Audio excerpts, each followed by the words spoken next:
what I was being awakened from. I really didn't realize. I just knew, I knew that I had found the truth. I had no idea how that would impact me. Yeah.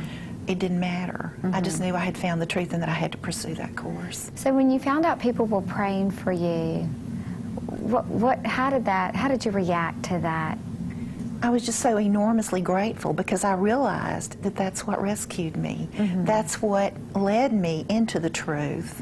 And although I didn't understand the full implication of that, I didn't realize how much it would, that it would radically transform my life. I didn't know that. Yeah. But I was grateful that I was on a path that I just instinctively knew was the path I needed to be on. Right, right.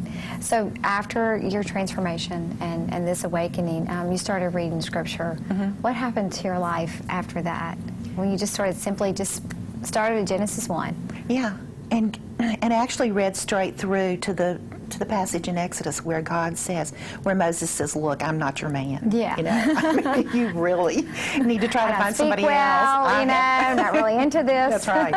And he says, God keeps arguing with him, and finally Moses says, "Who will I say sent me?" And God says, "I am. Tell them I am sent you." And that was, I had to stop reading. That was the most profound thing I had ever read. I kept thinking, what kind of being calls itself I am? Yeah, yeah. And but then that was just that first day. Then I picked it up and continued to read all the way through the Bible.